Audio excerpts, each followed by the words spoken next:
কবে হচ্ছে আমাদের প্রাথমিক বিদ্যালয়ের সহকারী শিক্ষক নিয়োগ পরীক্ষা? তো আজকের ভিডিওতে আমি সহকারী শিক্ষক নিয়োগ পরীক্ষা হওয়ার কিছু সম্ভাব্য ডেট নিয়ে আলোচনা করব।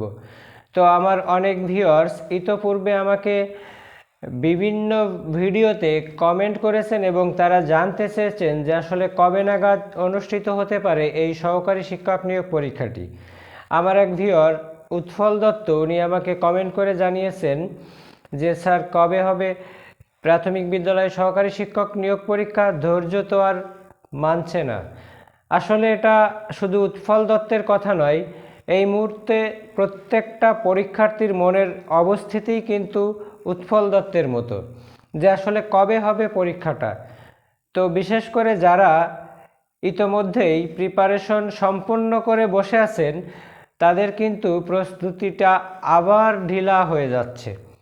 তো এমন অবস্থায় আমাদের প্রাথমিক শিক্ষা অধিদপ্তরও কিন্তু সুনির্দিষ্ট কোনো তারিখ আমাদের প্রদান করেনি। আমরা বিশেষ করে যারা ইউটিউবার আছি বিভিন্ন গণমাধ্যম থেকে যে তথ্যগুলো পাই সেগুলোর সাথে নিজেদের কিছু যুক্তি উপস্থাপন করে আপনাদের দেওয়ার চেষ্টা করি। তো তেমন কিছু যুক্তি আজকে আমি আপনাদের দেওয়ার চেষ্টা করব এবং এই যুক্তিগুলো আপনারা শুনবেন এবং আপনারা নিজেরাও একটু মিলিয়ে দেখবেন যে আসলে যুক্তিটা কতটা যুক্তিযুক্ত। তো প্রথমেই আমরা জানুয়ারি, ফেব্রুয়ারি, মার্চ, এপ্রিল, জুন, জুলাই পর্যন্ত যে মাস আমাদের সামনে আছে, তো সেই মাসে কতটা সম্ভাবনা আছে পরীক্ষাটা হওয়ার সেটা একটু দেখি। তো প্রথমেই আমরা দেখব জানুয়ারি মাস। তো জানুয়ারি মাসে আমাদের পরীক্ষাটা হওয়ার কোনো সম্ভাবনা আর নাই। কিছুদিন আগে আমরা যে নিউজটা পেয়েছিলাম সেখানে বলা হয়েছিল যে ফেব্রুয়ারি মাসের প্রথম সপ্তাহে হতে পারে প্রাথমিক বিদ্যালয় সহকারী শিক্ষক নিয়োগ পরীক্ষাটা। তো আমরা আসলে ফেব্রুয়ারি মাসের প্রথম সপ্তাহে পরীক্ষাটা হওয়ার সম্ভাবনাও আর দেখছি না।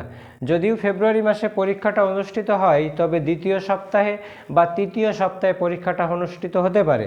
তো আমি বলবো যে ফেব্রুয়ারি মাসে আসলে পরীক্ষা হওয়ার সম্ভাবনা 65%। এবং কেন 65% সেটা আপনাদের একটু বলি। আপনারা যেহেতু সবাই চাকরির বাজারে আছেন, আপনারা অনেকেই জানেন যে শিক্ষক নিবন্ধন থেকে 38,000 শিক্ষক নিয়োগ প্রক্রিয়া কিন্তু ঝুলেছিল পুলিশ ভেরিফিকেশনে। তো আজকে 17 তারিখ জানুয়ারি, তো আজকেই পত্রিকায় নিউজ আসছে এমন যে এই শিক্ষকগুলোকে ভেরিফিকেশন চলমান রেখেই যোগদান করাতে শিক্ষা মন্ত্রণালয় থেকে শিক্ষক নিবন্ধন কর্তৃপক্ষকে একটা নির্দেশ দেওয়া হয়েছে। তো এখানে এই যে 38,000 শিক্ষক নিয়োগ প্রক্রিয়া সম্পন্ন করার একটা মাত্রই যে প্রধান উদ্দেশ্য বলে আমি মনে করি সেটা হলো 31 মার্চ পর্যন্ত মুজিব বর্ষটাকে বর্ধিত করা। তো আপনারা সবাই জানেন মুজিব বর্ষটা প্রথমে ছিল 2020 সালের 17 মার্চ থেকে 2021 সালের 26 মার্চ পর্যন্ত, সেটাকে আবার 16 ডিসেম্বর 21 সাল পর্যন্ত বর্ধিত করা হয়। এবং সম্প্রতি আপনারা জানেন কয়েকদিন আগেই এই মুজিব বর্ষটাকে কিন্তু 31 মার্চ পর্যন্ত বর্ধিত করা হয়েছে। তো এই যে নিবন্ধন অর্থাৎ শিক্ষক নিবন্ধন থেকে যে 38,000 শিক্ষক নিয়োগ যোগদান সম্পন্নটা করার প্রধান উদ্দেশ্যই কিন্তু এই মুজিব বর্ষটাকে স্মরণ করে রাখা। সরকার কিন্তু সবসময় চাইবে যে এই মুজিব বর্ষটা এমন কিছু ঘটুক যেগুলো মানুষ আজীবন মনে রাখবে। তো বিশেষ করে এই যে 38,000 শিক্ষক এনারা যদি এই মুজিব বর্ষে নিয়োগ পায় সারা জীবন কিন্তু একটা স্মৃতি গেঁথে থাকবে যে আমরা মুজিব বর্ষে নিয়োগ পেয়েছিলাম।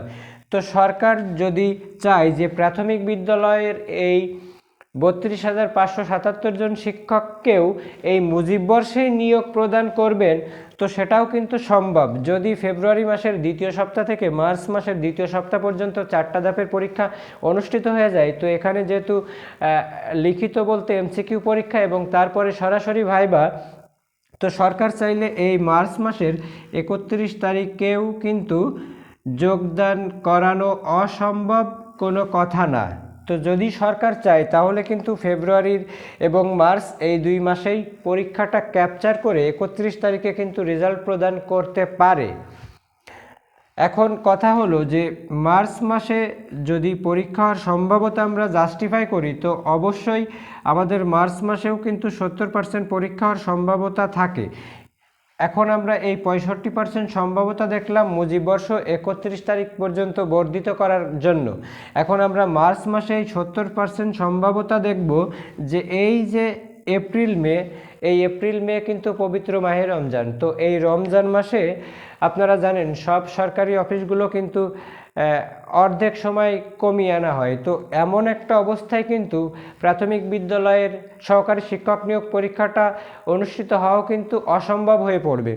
তো আমরা ধরতে পারি এখানে যদি আমাদের ফেব্রুয়ারি মার্চ মাসে পরীক্ষা না হয়, তো এপ্রিল মাসে পরীক্ষা হওয়ার সম্ভাবনা 40%, এবং এপ্রিল মাসটাও যদি আমাদের মিস হয়, তো আমরা ধরে নেব জুন জুলাই মাসে কিন্তু 80 থেকে 90% পরীক্ষা হওয়ার সম্ভাবনা আছে।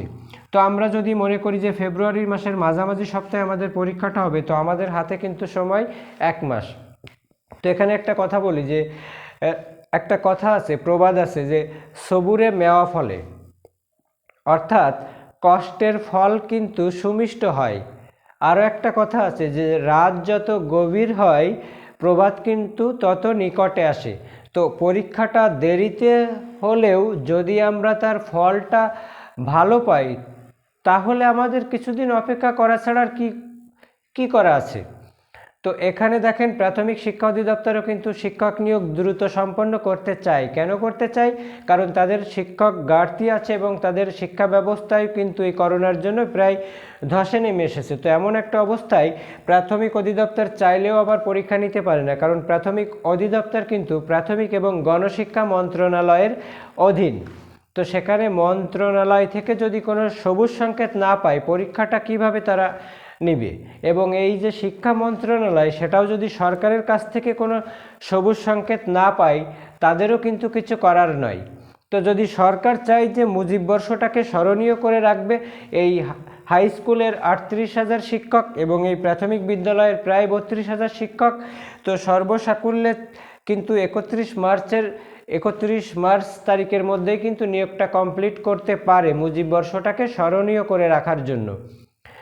তো আমি বলবো যে আপনারা অধৈর্য না হয়ে যাদের পড়াশোনা কমপ্লিট তারা রিভিশন দিতে থাকেন। প্রয়োজনে আপনারা একটা গ্রুপ করে নেন, 5 জনের একটা গ্রুপ করে নিলেন, এবং আপনাদের সেখানে বাজেট থাকবে যে প্রতিদিন আপনারা পরীক্ষা দিবেন, এবং এটা কোনো মডেল বই থেকে না বা অনলাইন থেকেও না। আপনাদের 5 জনের মধ্য থেকেই আপনারা এক একজনকে দায়িত্ব দিতে পারেন যে সুমন আজকে প্রশ্ন করবে, আমরা সবাই মিলে পরীক্ষাটা দিব। পরের দিন দেখা যাচ্ছে যে মামুন করবে, পরের দিন বিথি করবে, তারপরের দিন নীলা করবে। তো এইভাবেই কিন্তু আপনারা আপনাদের পড়াশোনাটা চালিয়ে যেতে পারেন এবং আপনারা মোটামুটি সক্রিয় থাকতে পারেন। তো আজকের মতো এই পর্যন্ত। ভিডিওটা ভালো লাগলে অবশ্যই একটি লাইক দিবেন, চ্যানেলটি নতুন দেখে থাকলে অবশ্যই সাবস্ক্রাইব করে বেল বাটন অল করে রাখবেন, যাতে নতুন কোনো ভিডিওর নোটিফিকেশন খুব সহজেই পেয়ে যান। ভালো থাকবেন।